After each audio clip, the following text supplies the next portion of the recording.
Live from downtown Detroit, home of WDIV and Click on Detroit, Local 4 News at 11 starts now. Tonight, after being fully remote for almost an entire year, tonight Ann Arbor Schools has decided it's time for its children to return to some sort of in-person learning option. The state may start easing some coronavirus restrictions soon. What the governor says they'll let up on first. But we begin with breaking news: a shooting at an Oakland County laser tag business. New video into the newsroom shows bullet holes all around the building. Police in Farmington know there was a shooting, but they're still searching for potential victims tonight. Happened around 8:30 at the Zap Zone on Grand River, Orchard Lake. Jason Colthorpe, they're live. Jason, I know you just got an update from police. Yes, we did, and they're still shocked because we're talking about a place where the kids are using toy guns normally. Tonight, someone brought actual guns, and if you look behind me at the entrance, this started with two groups having an argument inside the Zap Zone. They came out, one group went over into the parking lot here, waited for at least one member of that other group to come out, and they started firing. Take a look at some video that shows you a closer look at this entryway, which is all glass, bullet holes riddling and breaking the glass all across that entryway. At least 2 slugs in the wall itself. Police say there were at least 15 shots fired, likely from more than one shooter. And as they try to finish up the investigation here tonight, there was a lot more police here earlier, but they are just now wrapping up. And for police, like we say, a real shocker, and not just because it was actual bullets. Very shocking that it happened here in Farmington. We usually don't have these type of incidents. And by the grace of God, so far, we don't have any victims, which is a good sign. I mean, I've been there with my kids, and that's why I said shocking, right? You hope and pray that you go to these, what we consider family places, and you hope that your family's safe. It's really eye-opening that individuals would go to this point to try to settle some type of an argument. Sad, really. Again, the target was walking out of that entryway. There was a small child right behind him. It really is amazing that no one was hurt by the bullets flying through the glass there into the Zap Zone. Now, there is surveillance video in there, but police tell us it's pretty bad. It's pretty grainy. They're going to send it out to state police to try and see if they can enhance it, to see some faces or some license plates, but they're not hopeful. They are searching for those shooters tonight. Back to you. Well, are they sure no one was hurt? Are they sure that no one maybe fleeing the scene might have been hit by the gunfire?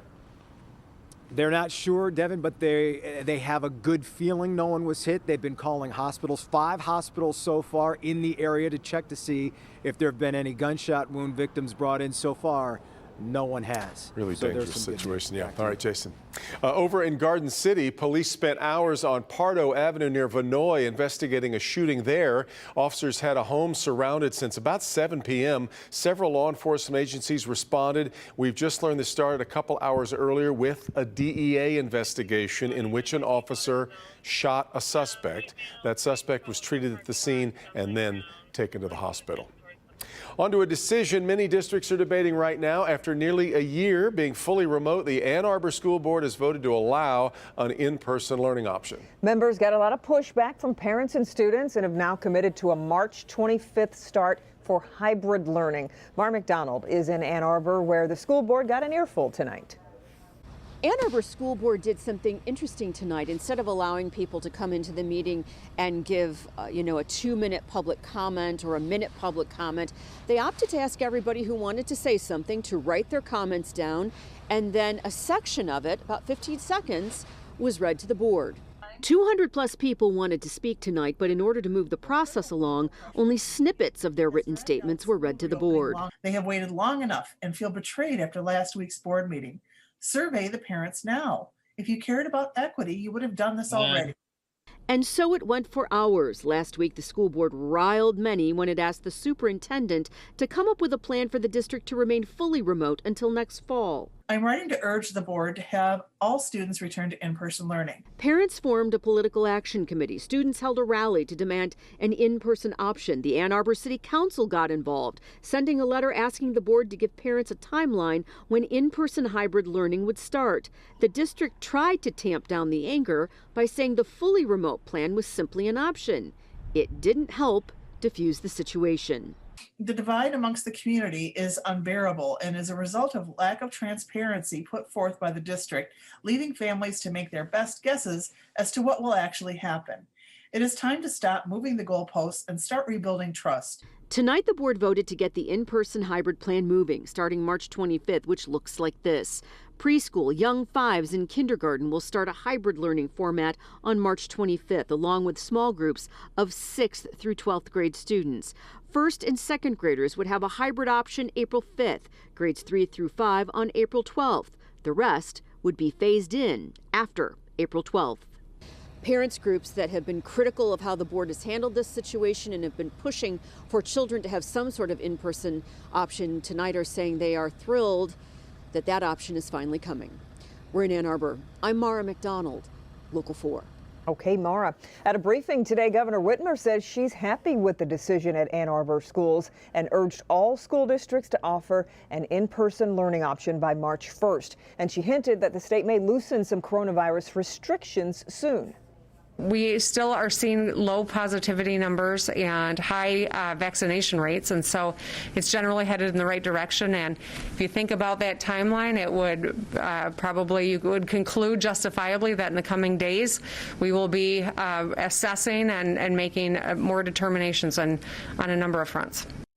The governor says an announcement about nursing home restrictions could come next week. She also said limits on gatherings could be eased in the coming days. Right now, they're limited to no more than 10 people from 2 households. The governor says these changes will be possible because cases are coming down, but there are still concerns over the spread of the UK variant. In the past 24 hours, Michigan adds 1,245 new cases along with 9 more deaths. But there are now 314 cases of this UK variant in Michigan, and that's nearly double what we saw in last week's numbers. City of Detroit has expanded vaccine access again. Anyone age 55 and older who drives a Detroit senior to the TCF Center can get the shot, and where you live doesn't make a difference. Doesn't matter if you're in Plymouth or Sterling Heights or Detroit. I want anybody 55 and older to call somebody you know in Detroit that's over the age of 60 and say, can I take you down to TCF and get a vaccine? And by the way, I'll get one myself. If you want to participate in the program, both appointments have to be booked during the same phone call, and both people have to be available to talk on the line. You can find the phone number on our website at clickondetroit.com. A critical step was taken today to get a third coronavirus vaccine on the market. The staff at the Food and Drug Administration endorsed Johnson & Johnson's vaccine for emergency use. Now, this vaccine is different because it is just a single shot rather than 2. It is shown to have a 72% efficacy rate in the U.S. On Friday, an independent panel is going to take it up, and many expect it will be approved by that committee. Johnson & Johnson says it would be able to provide 20 million doses by the end of March. A Sterling Heights police officer has been put on unpaid leave for a Facebook post. The city says a disturbing image was posted to the officer's private page. The city would not say what the picture showed, but said there is no place for hateful and offensive content within the community. The police department has launched an internal investigation. In Detroit, a firefighter is accused of driving drunk in a rescue engine and hitting a car. Sources tell us members of Squad 6 were on duty and drove the fire engine to a party on Sunday. They took a call there for a sick patient, but hit a car when they arrived. A supervisor took that firefighter for a drug and alcohol test. The firefighter was not arrested, but today the fire department confirmed he was drunk. We know that one firefighter consumed alcohol. We have proof of that. In order to make further determinations, we're going to have to complete the investigation and follow the facts where they lead us. Like all first responders, we're outraged that someone would consume alcohol and drive an emergency response vehicle. Commissioner Jones says the firefighter has been suspended. The case has been turned over to Detroit police.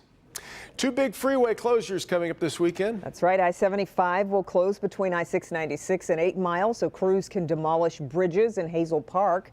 The freeway will be blocked off beginning Friday night at 11 and will reopen Monday morning. A stretch of I-94 will also close Friday night into Monday morning. I-75 to Connor will be shut down for work on the Burns Street overpass.